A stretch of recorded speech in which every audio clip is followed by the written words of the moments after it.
ধারাবাহিকভাবে আমি হযরত ইব্রাহিম আলাইহিস সালাতু ওয়াস সালামের জীবনী শুরু করেছিলাম। আজকেও সেই ধারাবাহিকতায় আমাদের পিতা, সমস্ত নবীদের পিতা আবুল আম্বিয়া সৈয়দনা ইব্রাহিম খলিলুল্লাহ আলাইহিস সালাতু ওয়াস সালামের জীবনের আল্লাহ পাক যে পরীক্ষাগুলো নিয়েছেন তার খলিল ইব্রাহিমের কাছ থেকে, সেখান থেকে গুরুত্বপূর্ণ আজকে কয়েকটা পরীক্ষা আলোচনা হবে ইনশাআল্লাহ। সম্মানিত হাজিরিন, সৈয়দনা ইব্রাহিম আলাইহিস সালাতু ওয়াস সালামের জন্ম হয়েছে ইরাকের বাবেল নগরীতে। এই ইরাক থেকে ইরাকের বাদশাহ নমরুদ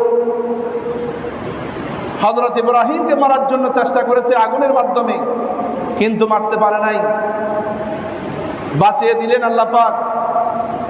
এরপরে তিনি ইরাকের সমস্ত নগরীর বাদশাহ, কওম, তার পিতা সবাইকে দাওয়াত দিলেন। দাওয়াত দেওয়ার পরে আল্লাহ পাক হুকুম করলেন, ইব্রাহিম তুমি এই ইরাক থেকে ফিলিস্তিনের জেরুজালেম, ফিলিস্তিনের মধ্যে হিজরত করো। আল্লাহ পাক আদেশ করলেন। আল্লাহ রাব্বুল আলামিন বলেন, وقال إني مهاجر إلى ربي إنه هو العزيز الحكيم।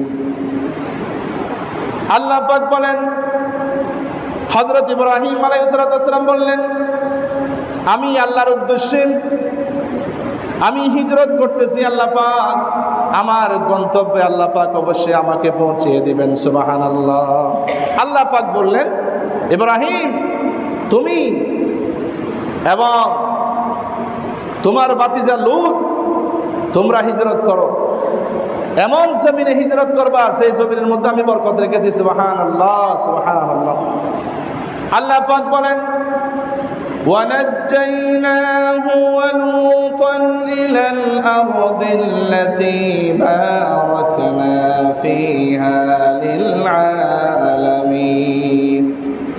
আল্লাহ পাক বলেন, আমি ইব্রাহিম এবং লূত আলাইহিস সালাতু ওয়াস সালামকে বাঁচিয়ে দিলাম এবং হিজরত করার জন্য পবিত্র ভূমির আদেশ করলাম, পবিত্র ভূমিতে হিজরত করার জন্য আদেশ করে দিলাম, যেই ভূমির মধ্যে রয়েছে চতুর্দিকে বরকতময়। সুবহানাল্লাহ।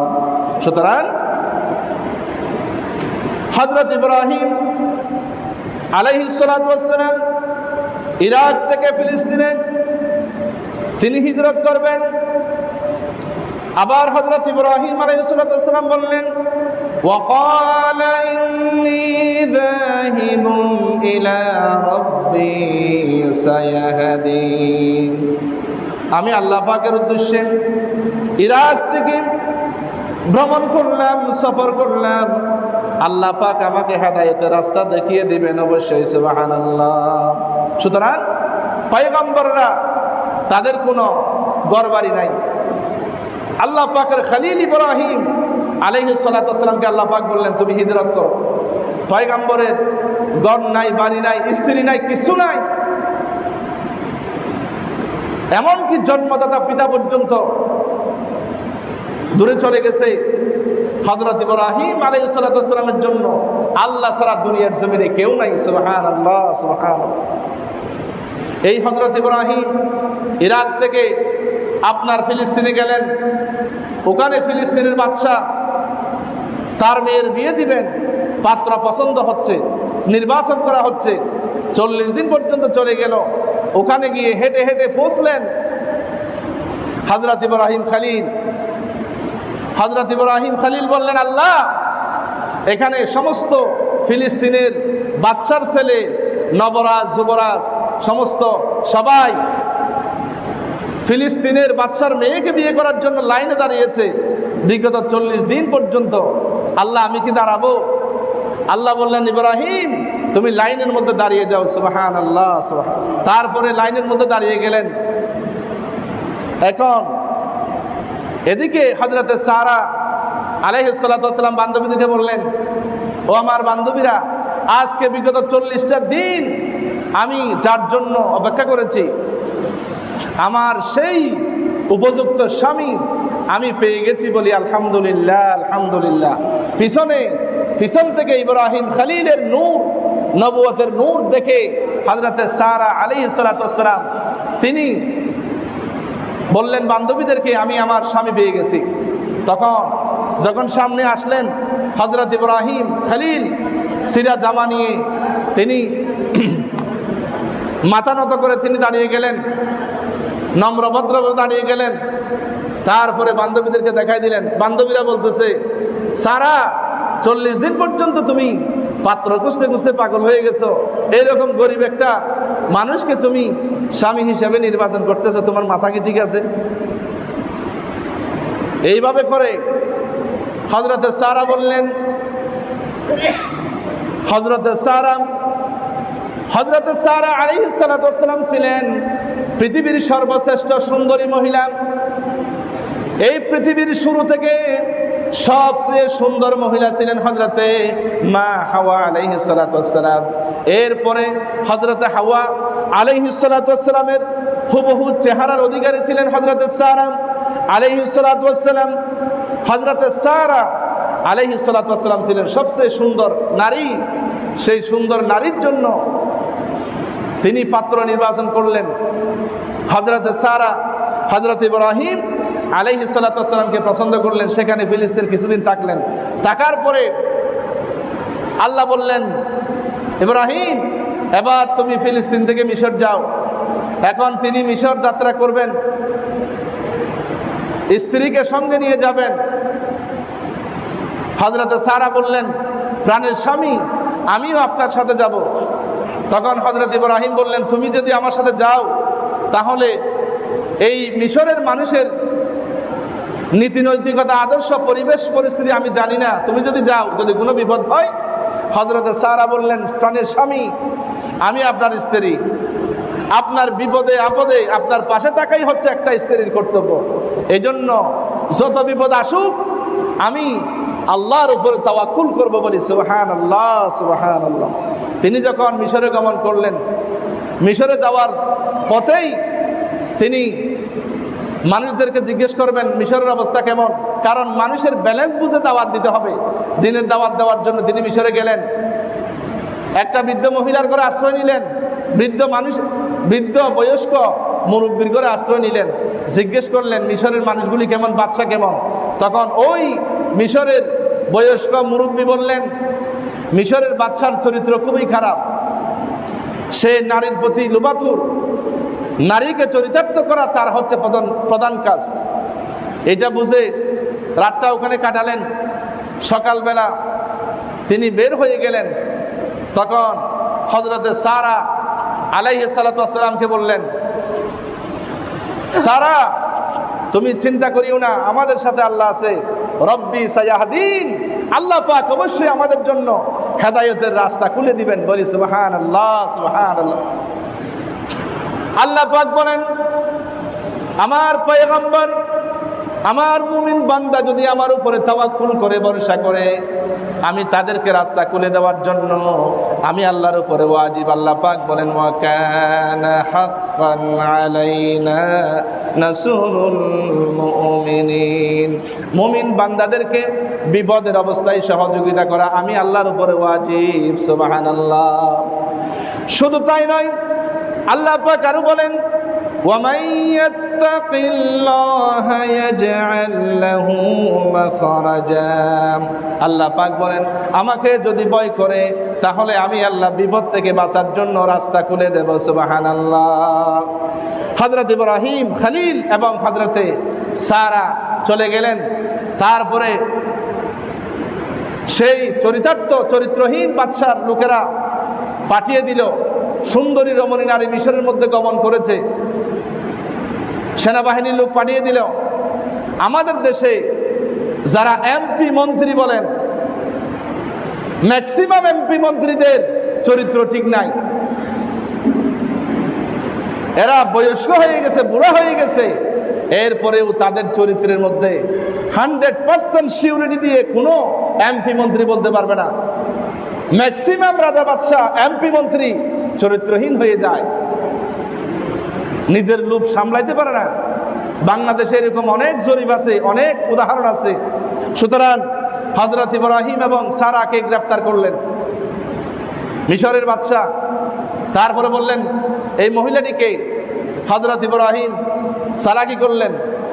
স্ত্রী পরিচয় না দিয়ে বললেন এটা আমার বোন। তখন বললেন তোমার বোন এত সুন্দর, তোমার বোনকে আমাকে বিয়ে দাও, তারপর তুমি চলে যাও। তুমি এখানে কেন এসেছো? হযরত ইব্রাহিম বললেন ও মিশরের বাদশা, শুনে রাখো, আমি আমার ইচ্ছায় আসি নাই, আল্লাহ পাকের হুকুমে দ্বীনের দাওয়াত দেওয়ার জন্য আমি আমার স্ত্রী মিশরে এসেছি। সুতরাং আমাদের ফায়সালা, আমাদের বিপদ আপদ মুসিবতের সিদ্ধান্ত আমরা আল্লাহর উপরে ভরসা করি। সুবহানাল্লাহ। তখন মিশরের বাদশা বললেন আমি তো কোনো আল্লাহ খুদা এগুলো চিনি না, মুনিব টুনিব চিনি না, আমার উপর আবার মুনিব আছে নাকি? তিনি গ্রেফতার করলেন, বললেন এই মহিলাকে সারাকে আমার বেডরুমে, আমার রঙ্গমহলে নিয়ে যাও। তিনি ওখানে নিয়ে গেলেন। আল্লাহ পাক হযরত ইব্রাহিমের চোখের পর্দা উঠাই দিলেন। বলি সুবহানাল্লাহ, সুবহানাল্লাহ।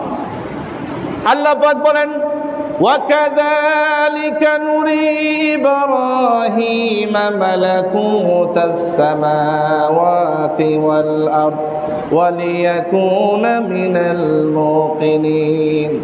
আল্লাহ পাক বলেন আমার ইব্রাহিম খলিলকে আকাশ এবং জমিনের সমস্ত আমার সৃষ্টি, মহা সৃষ্টি, আকাশ তারকা, মহাশূন্য, ব্ল্যাক হোল, সমস্ত সৃষ্টি দেখার জন্য আমি আল্লাহ সব কিছু আমার উপরে তাওয়াক্কুল বৃদ্ধি করার জন্য সব কিছু আমি আল্লাহ দেখিয়েছি। সুবহানাল্লাহ।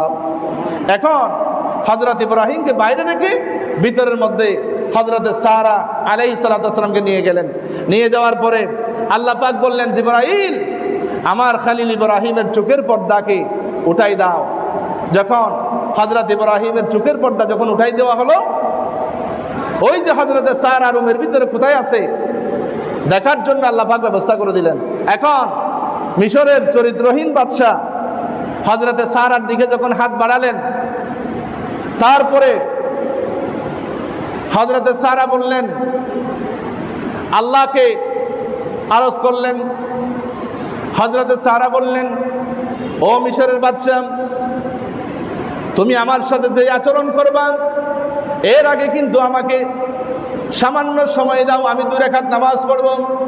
হযরত সারা আলাইহিস সালাতু ওয়াস সালাম 2 রাকাত নামাজ পড়লেন।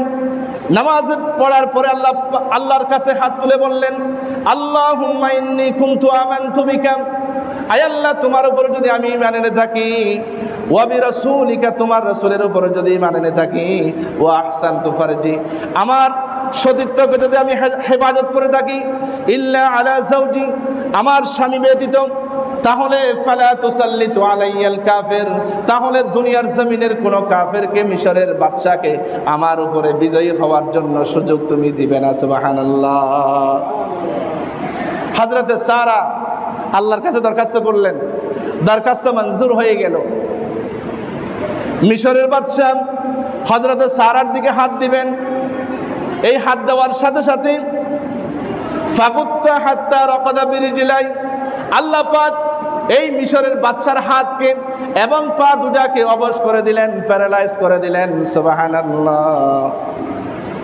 হাত দেওয়ার সাথে সাথে হাত অবশ হয়ে গেল, পা অবশ হয়ে গেল। ওই বাদশা বললেন ও সারা, আল্লাহর কাছে দরখাস্ত করে আমার হাত ভালো করে দাও, আমি তোমার উপর অত্যাচার করব না। আবার হযরত সারা দোয়া করলেন, হাত ভালো হয়ে গেল। এইভাবে করে আবার মিশরের বাদশা হযরত সারার দিকে হাত বাড়ালেন, আবার অবশ হয়ে গেল। এরপরে দ্বিতীয়বার ভালো হয়ে গেল, আবার হাত বাড়ালো, অবশ হয়ে গেল। তৃতীয়বারের পরে এই মিশরের বাদশা বুঝতে পারলেন এই হযরত সারা সাধারণ মহিলা নয়, সুতরাং আমি তার উপরে কোনো জুলুম অত্যাচার করতে পারবো না। ও আমার সৈন্য সামন্ত উজির নজির যারা আছো, তোমরা হযরতে সারা এবং ইব্রাহিমকে মুক্তি দিয়ে দাও। সুবহানাল্লাহ। শুধু মুক্তি দিবে না, আমার বান্দিনী, আমার কাছে আটককৃত যুবতী কম বয়সী মহিলা হযরতে হাজরাকে ইব্রাহিমের জন্য সারার জন্য হাদিয়া দিয়ে দাও, হাদিয়া তোহফা। টাকা পয়সা দিয়ে হযরত ইব্রাহিম হযরতে সারা আলাইহিস সালাতু ওয়াস সালামকে মিশরের বাদশা মুক্ত করে দিলেন। সুবহানাল্লাহ। হযরতে সারা আলাইহিস সালাতু ওয়াস সালাম মানুষদেরকে দাওয়াত দিলেন, হযরত ইব্রাহিম দাওয়াত দিলেন মিশরে। ওখান থেকে আবার ফিলিস্তিন চলে আসলেন। ফিলিস্তিন আসার পরে আল্লাহ পাক বললেন 80 বছর বয়স হয়ে গেল। এবার হযরতে সারা বললেন, ও আমার প্রাণের স্বামী, আমার তো কোনো বাচ্চা কাচ্চা হচ্ছে না, তুমি আরেকটা বিবাহ করো, তাহলে তোমার বাচ্চা হবে, অন্তত আমাকে মা ডাকবে, তোমাকে বাবা ডাকবে। তখন হযরত ইব্রাহিম বললেন, 80 বছর বয়স হয়েছে, এই বয়সে, বুড়া বয়সে কোন মহিলা আমাকে বিয়ে করবে? হযরতে সারা বললেন, প্রাণের স্বামী, বিবাহের ব্যাপারে, মেয়ের ব্যাপারে তোমার কোনো চিন্তা করার দরকার নাই, মেয়ে আমাদের ঘরেই আছে। তখন হযরত ইব্রাহিম বললেন, মেয়েটা কে? তিনি বললেন, হযরতে হাজেরা আলাইহিস সালাতু ওয়াস সালাম। সুবহানাল্লাহ। তখন হযরত ইব্রাহিম বললেন যে আমি না তাকে পছন্দ করলাম, কিন্তু তার একটা পছন্দের ব্যাপার আছে। তখন হযরতে সারা বললেন, প্রস্তাব দিলেন, হযরতে হাজেরা রাজি হয়ে গেলেন। রাজি হওয়ার পরে যখন বিবাহ শাদী হয়ে গেল, আল্লাহ বললেন, ইব্রাহিম 80 বছর বয়সে তোমার নিজের খতনা, তুমি নিজে আগে তোমার খতনা মুসলমানি করে নাও। সুবহানাল্লাহ, সুবহানাল্লাহ। নিজে নিজের মুসলমানি করালেন। তারপরে আল্লাহর কাছে দরখাস্ত করলেন। আল্লাহ পাক বললেন, আল্লাহর কাছে সন্তান চাইলেন, রব্বি হাবলি মিনাস সালিহিন, আয় আল্লাহ তুমি আমাকে একটা নেককার, সৎ, ভালো সন্তান দিয়ে দাও। আল্লাহ পাক বললেন, ফাবাশশারনাহু বিগুলামিন হালিম, আল্লাহ বললেন তোমাকে সহনশীল, ধৈর্যশীল একটা সুসন্তানের সংবাদ দিয়ে দিলাম। সুবহানাল্লাহ। সেই সন্তানের সুসংবাদ পেলেন কে? হযরত ইব্রাহিম আলাইহিস সালাতু ওয়াস সালাম সন্তানের সুসংবাদ পেলেন। হযরতে হাজেরা গর্ভবতী হয়ে গেলেন। সন্তান যখন হয়ে গেল, হযরত ইসমাঈল যখন জন্ম নিলেন, সন্তানের প্রতি মহব্বত বেড়ে গেল। এবার হযরতে সারা হিংসার একটু বশবর্তী হয়ে গেলেন। যেহেতু হযরত এতদিন আমার সন্তান হয় নাই, হযরতে হাজেরার যেহেতু সন্তান হয়েছে, সন্তান হওয়ার কারণে মহব্বত হযরত ইব্রাহিমের বেড়ে গেল হযরতে হাজেরার প্রতি।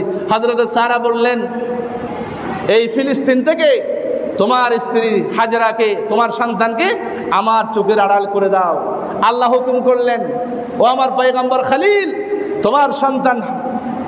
তোমার সন্তান ইসমাঈল এবং তোমার স্ত্রী হাজেরাকে মক্কার মরুভূমির মধ্যে রেখে আসে। সুবহানাল্লাহ, সুবহানাল্লাহ।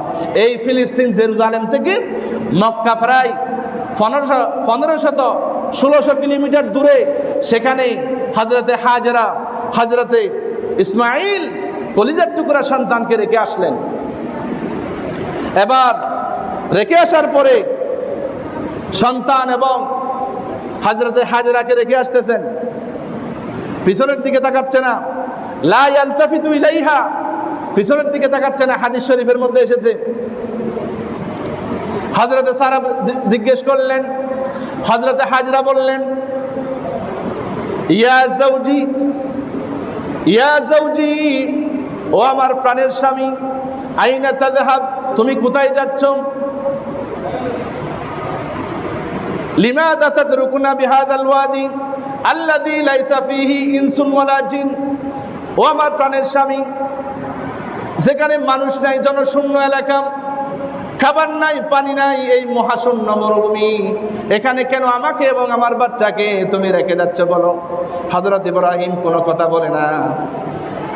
হযরত হাজরা বললেন, আল্লাহু আমারাক, আল্লাহ কি তোমাকে আদেশ করেছেন? হযরত ইব্রাহিম কথা বলতে পারে না। 1500-1600 কিলোমিটার দূরে নিজের কলিজার টুকরা স্ত্রী সন্তানকে রেখে আসতেছেন, ভারাক্রান্ত মন নিয়ে কথা বলতে পারে না, আঙ্গুলের ইশারা করে উপরের দিকে তাকালেন। হযরতে হাজরা বুঝতে পারলেন। হযরতে হাজরা বললেন, যদি তুমি আল্লাহর হুকুমে যদি আমার সন্তান এবং আমাকে যদি এই মক্কার মরুভূমিতে যদি রেখে যেয়ে থাকো, তাহলে আমি আল্লাহর উপরে ভরসা করি, ওই আল্লাহ আমাদেরকে খাবারে পানিতে কোনোদিন কষ্ট দিবে না। সুবহানাল্লাহ। এরপরে যখন স্ত্রী সন্তান থেকে আড়াল হয়ে গেলেন, আল্লাহর কাছে দোয়া করলেন, আল্লাহর কাছে দরখাস্ত করলেন, রব্বানা ইন্নী আসকানতু মিন যুররিয়্যাতি বিওয়াদিন গায়রা যী যারইন ইনদা বাইতিকাল মুহাররাম। আয় আল্লাহ তাআলা, আমার পরিবারের একটা অংশ, আমার সন্তান এবং স্ত্রীকে এই জনমানব শূন্য মরুভূমির মধ্যে রেখে যাচ্ছি। আয় আল্লাহ, ফাজআল রব্বানা লিয়ুকিমুস সালাহ, আয় আল্লাহ নামাজ কায়েম করার মতো তাদেরকে, আয় আল্লাহ নামাজ কায়েম করার মতো তাদেরকে তৌফিক দিয়ে দাও। ফাজআল আফইদাতাম মিনান নাসি তাহওয়ি ইলাইহিম, এবং মানব জাতিকে আল্লাহ তোমার বান্দাদেরকে এই আমার পরিবারের পাশে বসবাস করার জন্য ব্যবস্থা করে দিয়ে দাও। সুবহানাল্লাহ।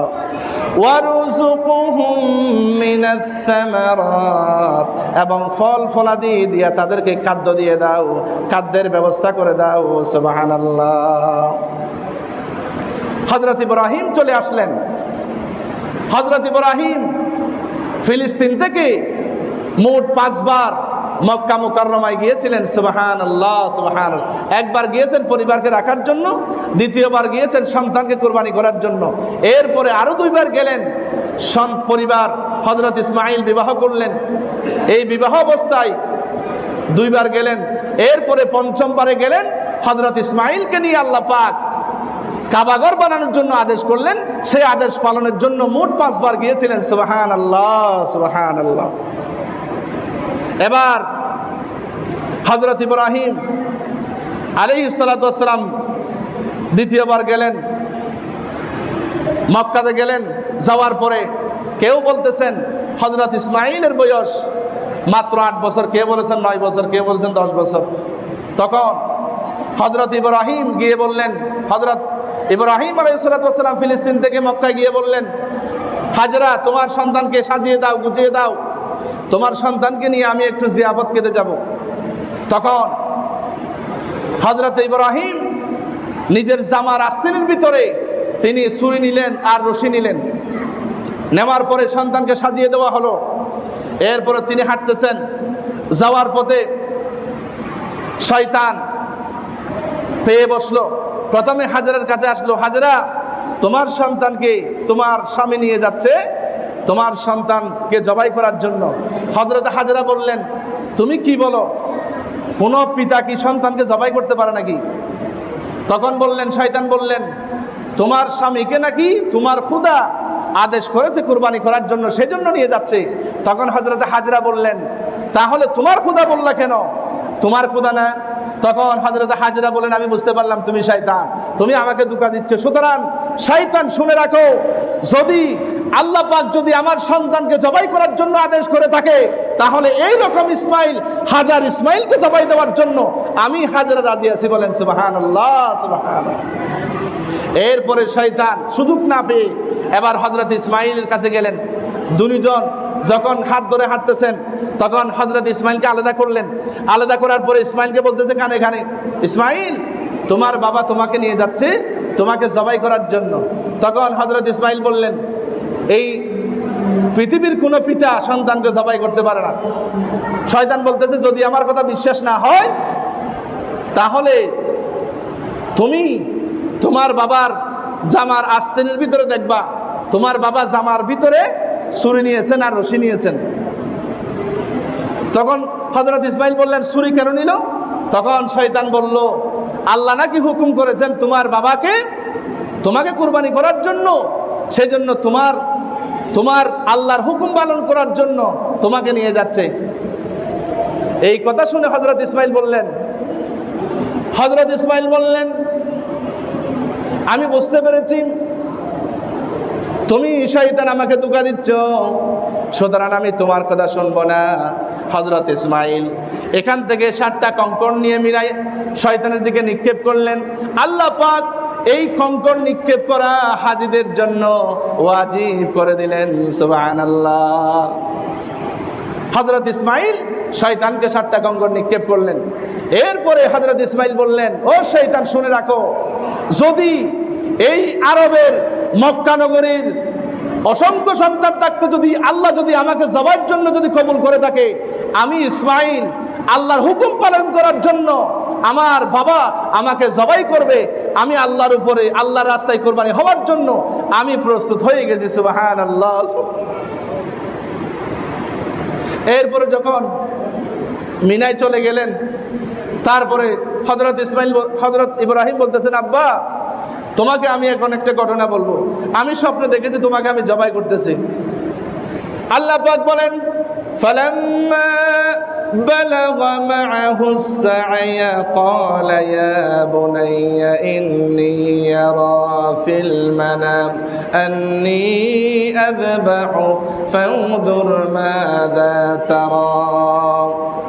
আল্লাহ পাক বলেন, হযরত ইব্রাহিম বললেন, ও আমার কলিজার টুকরা সন্তান, স্বপ্নের মধ্যে আমি দেখেছি আল্লাহ পাক আমাকে হুকুম করেছেন তোমাকে যেন আমি জবাই করতেছি, সুতরাং আল্লাহর হুকুম পালন করার জন্য আমি তোমাকে জবাই করব।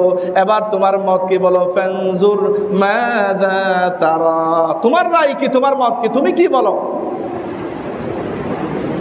হযরত ইসমাইল বললেন, ইয়া আবাতি ফাআল মা তু'মারু সাতাজিদুনি ইনশাআল্লাহু মিনাস সাবিরিন।